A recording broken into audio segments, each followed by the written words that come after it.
Primeira coisa, quando você entrega atividade para o seu aluno, quem tiver aí pode comentar para mim, tá? Quem tiver aí, comenta. Quando você entrega uma atividade para o seu aluno, qual é a reação que ele tem? Ele é um aluno feliz ao realizar a atividade? Ele é um aluno que fica triste? É um aluno que gosta? É um aluno que não está nem aí? Funciona bem? Está funcionando legal as suas atividades?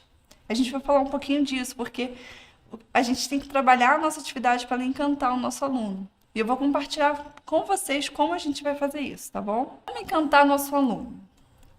E aí, para a gente começar, eu tenho duas perguntas para vocês, tá?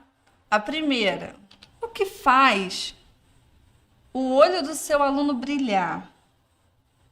Eu tenho que ficar trocando a foto aqui, ó.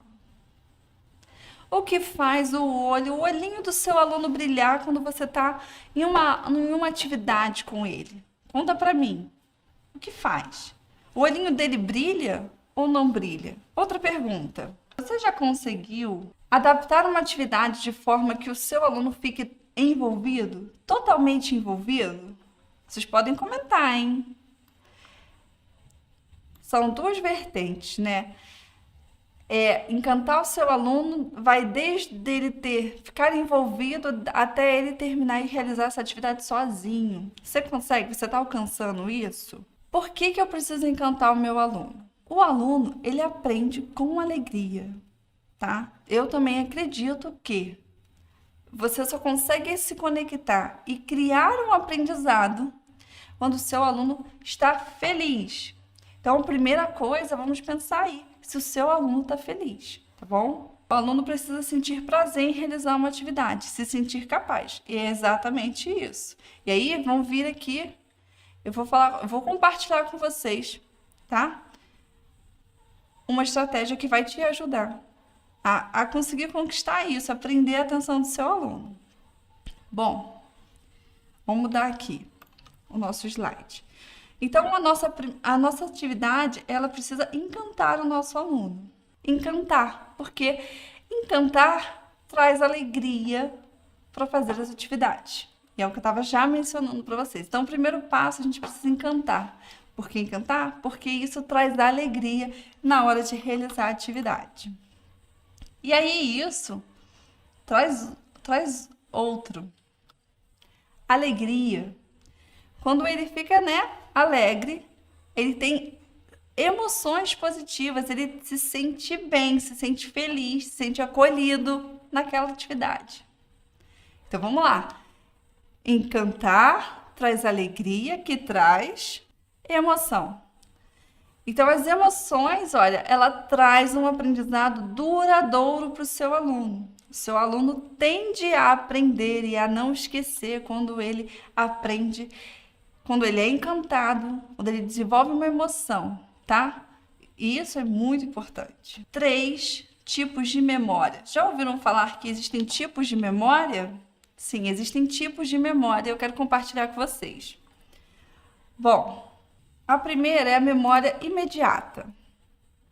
Olha, a memória imediata, ela tem. A sua duração é de poucos segundos. Depois de utilizá-la, é descartada pelo cérebro. É aquela coisa de curto prazo. Por exemplo, uma memória imediata.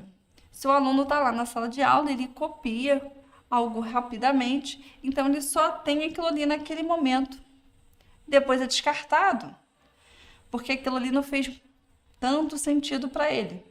É uma memória muito momentânea. Essa é a primeira memória, memória imediata. Segunda memória. Vamos lá. Segunda memória é a memória de curto prazo. Olha só. Também chamada de memória de trabalho, sua duração é de poucas horas. Pessoal, um exemplo disso. Se o aluno pede alguma coisa para você na sala de aula, e aí você sabe que ele te pediu aquela coisa, né? Então você vai lá, pega, entrega ou libera ele para alguma coisa, enfim. Depois desse passo, pronto, você vai descartar também essa memória, porque você guardou ela Por isso que é também chamada de trabalho. Não funciona só aqui. Um garçom, vamos fazer um outro pensamento. No restaurante, você faz um pedido, né? Você pede uma água, você pede um refrigerante, e aí aquele garçom tende a te servir, e às vezes ele nem anota. E essa é uma memória de curto prazo. Ele vai lá, resolve e depois descarta também essa memória, tá? E a gente tem a terceira memória, que é a memória de longo prazo. A memória de longo prazo. Gente, a memória de longo prazo é considerada uma biblioteca, onde as informações são classificadas, catalogadas e arquivadas.